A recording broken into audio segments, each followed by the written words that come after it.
Alright, so still here in downtown Athens.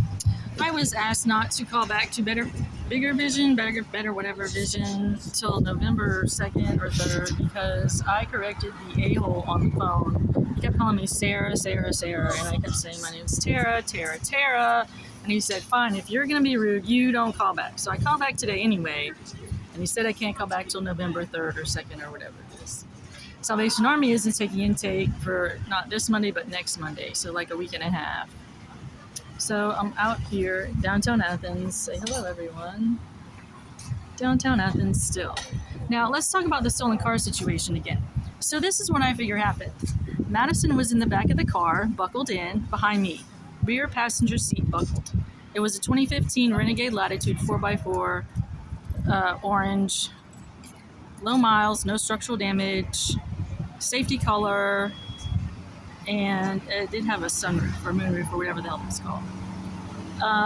So, like I said, I was pulling up to the front of Walmart, stopped at the stop sign, only there was a big van there, and I couldn't see if there were pedestrians crossing into the Walmart store. So I pull up again and stop again. And I'm looking at the pedestrians, waiting for them to move, and the a-hole behind me rear ends me super hard because I hit the steering wheel. My airbags did not deploy. The airbags did not go off. So I get knocked out. And when I come to, Madison, I thought it was Madison, was on the passenger side now, floorboard scrunched down. Not buckled behind me, but on the floorboard passenger side scrunched down. Like completely looked like she was terrified. And I didn't think anything of it. I probably had a concussion. And the guy that looked like Mauricio said he rear-ended me, but there was no damage to that car. So I figured they switched the cars. Maybe they even kidnapped my daughter then and put in a fake Madison. I don't know. I don't know what happened. I don't know where my fucking daughter is, and no one seems to give a fuck. They keep telling me this weirdo version of like, you should see the photo Loretta sent me. Some like, doesn't have Madison's hands, doesn't have Madison's arms, doesn't have Madison's hair, doesn't have Madison's eye color. And I'm like, I don't even know if that's my fucking son standing next to her, but that definitely isn't my fucking daughter. Weirdo high school hair wig version of me. She doesn't have that color hair, Loretta, and neither did I. It's like copperish. I can't help it that you colored it. See, copperish. This is what Madison's hair looks like. I don't think she has the highlights. I don't know. I don't remember.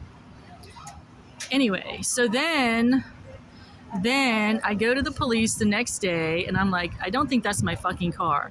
Either they're using it for parts, and I called it Frankensteining it, taking out my seats, switching it with other seats. I didn't know the mileage at the time. I forgot about the seat warmer button, but there were no seat warmers in that car. And the guy told me basically he didn't do anything, I guess. He said maybe a month later he creeps up behind me and asks me if I'm the one complaining about buttons missing from my car. And I was like, I'm sorry, I don't know what you're talking about. Buttons missing from my car? I don't even know what I said, but he like walked off like he was hungover or something. And the other guy didn't help me at all either. So then I dragged my ass all the way to Canton, Georgia. I wasn't even planning on buying a different car, but I figured, let me go see what they say about this car situation. So I explain this to someone who looks like Ben Crochet and Stephen Donnelly or relatives, and they say, we'll figure it out, Tara. We'll figure it out. They promised me 2 keys to the car, the new car, and so I go get a cashier's check because they didn't tell me how much they were going to give me for my trade-in yet. So I get back and they said they give me 10 grand for the trade-in, and I made a $33,000 cashier's check because I didn't want to have a big note. Well, I shouldn't have had a note at all. The car was $34,000, and quite honestly, I guess they should have paid me after they bumped it up to 39 because I did want a certified used car. Maybe that's why they bumped it up. 33, that would be 43, 4 grand, tax, title, and license. So it should have been an even trade at least, or they should have owed me money. So then, Matthew Benham and his little dickhead friends decide to steal the Wrangler. I bought a 2018 Jeep Wrangler JK Sahara 4x4 hardtop, 2 doors that was white when I bought it. And they only gave me 1 key, even though they promised me 2. And I'm like, well, I gave you all the shit. The paperwork's done. What, you think I'm going to say, never mind, give me my car back? No. So I get in, the Wrangler and drive off with 1 key. I photoed the Wrangler on my way back to the apartment. The second apartment I had to rent. Maybe actually I didn't have the I don't remember either the Echo or the Cortland Lex. I don't remember where I was at the time. One or the other. So I drive my ass back to Alpharetta, photo the car on the way there. It's on Facebook.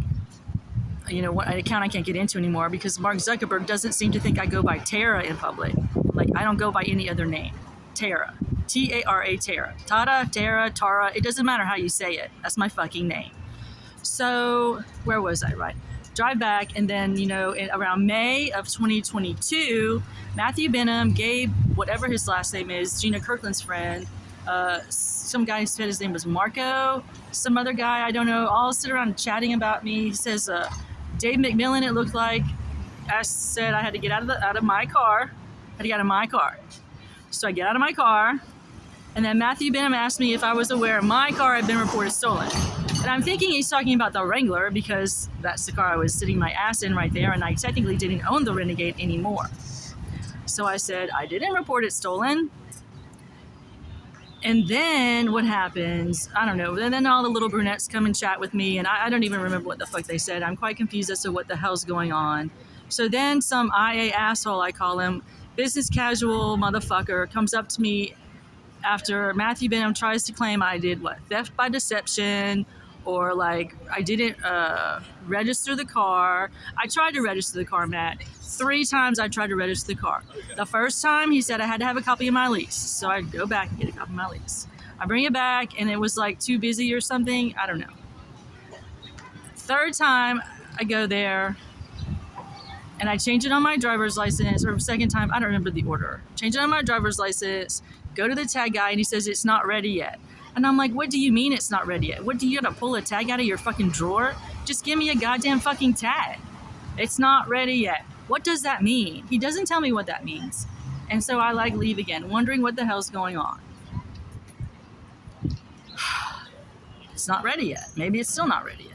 So intermittently call Jeep. I call the Jiffy Lube in the Carolinas where someone had put blood in my coolant tank. Blood. It was blood. It wasn't power steering fluid. It wasn't any other red kind of coolant liquid. It was blood. Blood, blood, blood, blood, blood. The dude who changed my coolant looked like he was about to throw up. And I was like, yeah. Are you going to call the police or something? Because they don't listen to me. And I sure as fuck didn't put blood in my coolant tank. They dinged up the car, blood in my coolant tank, fucked up the oil. I put high mileage oil in it. Then it's got fucked up oil. The other guy kept saying put regular oil in. I'm like, I put high mileage oil in that motherfucking car. You better put high mileage oil in my fucking car. Coolant, drain, flush, whatever. Jiffy Lube stopped doing the flushes because they said there's no hole. And I'm like, I never said there was a hole. I don't think there's a hole. I'm pretty sure they drained my coolant. So finally, I'm like, he says, I'm not doing the fluid flush. And I'm like, why not? He won't tell me why. You don't need a fluid flush. You know what I need? I need you assholes to arrest the motherfuckers who are draining the coolant from my fucking car. So he didn't even look in the coolant tank, and he looks in it and it's empty. And I'm like, yep, it's empty. Somebody drained the coolant again. And I don't like keeping coolant in the back of my car because they'll like fuck it up or poison someone or do something with it. So I'm like, could you please, in not very nice words, put coolant in my car? So he put coolant in my car and I left. That was the last time I went to a service station, and that was in, wherever, Alabama. So where was I? Right. So Matthew Benham and his little punk ass friends decide they gotta steal this car too. False arrest me, detain me, whatever. Don't read me my rights. Don't do anything but handcuff me and throw me back of his little toy SUV that says Roswell in Alpharetta, mind you. We were in Alpharetta, but I pulled over anyway, and takes me to Roswell City Hall, whatever, holding cell, where the first cell he puts me in is all bloody and disgusting. And I'm like, the fuck did you do to this bitch in here? So I'm like, excuse me, could I get the other cell, please? So his whatever says, why don't you put her in the no priors cell? And I'm like, well, that'd be me, no priors. So they switched me to the, slightly cleaner cell with no blood, but it looks like someone had a full-on rage incident in. And I'm like, well, it's better than the bloody, nasty, fucking disgusting cell. So on and on, he's trying to get a warrant for my arrest, and God fucking know what county of Georgia. And I'm screaming at the top of my lungs, look, asshole, I gave that motherfucker a $33,000 cashier's check and a trade-in for 10 grand. There ain't no fucking way that's not my fucking car. You called it my car 3 times, asshole. You called it my car 3 times. So why the fuck did you try to arrest me? Anyway, back to the renegade situation. I'm fairly certain my daughter at least is missing, possibly my son too. Michael was born in 03, middle of 03. Madison was born at the end of 09. She's almost 16. Michael's 22, right? 5, 4, 3, 2, 2, yeah, 22. There are pictures of my children on the Wix site that I have. It's like, what is it? Princess Fox 0710197.wixsite.com/Tara LS Fox, along with a picture of my car. I have gotten $0 reimbursed. I don't get grand theft auto insurance because the a-holes that raised me think they can just give my fucking cars out to whoever the fuck they want to. I don't stop you from arresting them. I wish you would arrest them. I wish you would arrest them and charge them with whatever the fuck they did. They don't have rights to my cars. They don't have rights to my clothes, my shoes, my accessories, my jewelry, my creative works, my civil engineering money. I mean, when is this going to end? When is this going to end? And are my children safe and okay? I don't know. Madison sort of looks like a me version of David with brown, green, hazel eyes and this color hair. It's like copperish. Of course, they're going to color it and make it look different.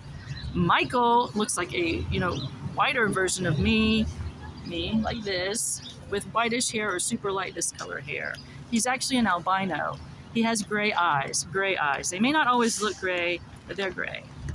Madison is albino recessive. Michael is an albino. That's why they have two different hair colors. They're both David's children, and they're both my children.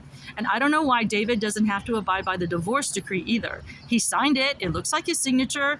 It said, I was secondary custodian every other weekend, Wednesday nights for dinner, alternating holidays, vacations, whatever. That's the gist of it. Plus, Madison, I had gynecological control over Madison, which meant she does not have an abortion before she's 18 without my consent. And I was supposed to go to all the gynecological visits, but I mean, really, they probably put her on birth control and are freaking pouring her out now too, which really, really infuriates me. What else? The car situation, check in. So I'm out 2 cars. The Renegade was repoed over a year after I reported it stolen. Over a year. They let some asshole drive around in my fucking car for over a year, and it was finally repoed. Well, I'm glad about that, but it's on my credit report, and my credits tanked to around 300 when it was like 800 at the time of the divorce. From 800 to 300. That's a big fat fucking fuck you bitch. I hate you so much, whoever you are. I saw someone that looked like Lexi Faircloth 9 driving my car. I saw someone that looked like Robin Rogers driving my car, or one very similar. And I saw some really skinny ass twig looking, I don't know, really skinny ass twig. I saw like white hair driving a car that looked almost like mine around Alpharetta. Well, we're all still here in Athens, Georgia. You want to see? See, we're still in Athens. Athens. There's an away game today. They're playing I forgot who they're playing this weekend. Anyway, Athens, Georgia. See, there's another Jeep, and there's another Jeep. It's like they're freaking multiplying. I still want to live in the land of no Jeeps. Is there a land of no Jeeps? Can I just get the money back from you, Jeep? Right, that's what I was going to say. I called Jeep intermittently, and they said my car is registered to someone named Michael. So I think Alexia, whatever his name is, middle name is Michael perhaps, but it sure as fuck isn't registered to my son Michael. So I'm guessing he stole my son's identity and is trying to run around like he's 22 years old now. Poor boys, they don't want to grow up. They're just going to stay young forever. And then they're going to have steal someone else's ID when they fuck up my son's ID, right? So whoever you are, fuck you. I want my money back. Jeep, you need to get your little Jeep convention under control because they're shit-eating fucking crazy. I would have never, ever bought a Jeep if I knew it would come with this fucking monster stalking freak shows. It was the cheapest 4x4 I could find. I love the Toyota Highlander. It was awesome. CRV was awesome. Jeep. Fuck the Jeeps. They're so disgusting. Look, see, there's the 2 little Jeeps there. 1, 2 Jeeps there. Let's see how many Jeeps are this way. Well, I don't see any Jeeps this way yet. How many Jeeps this way? No Jeeps that way. Just wait. They'll show up. I'm gonna go listen to my music in my earpiece because Chuck put his earpiece in this ear. I can feel it vibrate in this ear. It had to be Chuck. So along with my hearing aids that you can't really tell, can you see them? You see how it's different? This is the hearing aid part and this is my ear part. They were installed in the womb. I have Chuck's earpieces in my ears now. Ear removable earpieces. Same on this side. They vibrate now when I play music really loud. And Al still talks to me, and I really hate that fucking bitch. And I'm really tired of seeing people in my clothes. All right, so that's my check-in for now. Look, I'm wearing a black sweater, an oatmeal colored shirt. Can you see? Oatmeal shirt, black pants. All of this I got at, I think, Hope Springs for free. That doesn't mean you can just fucking steal it. So hopefully I'll get a winter coat and maybe a tent or something, right? Right, Mom? Right, Mom? Tell me how much you fucking love me, bitch. How much you love me and you took care of me and I didn't do a fucking thing all day but watch TV. That's all I did. Watch TV.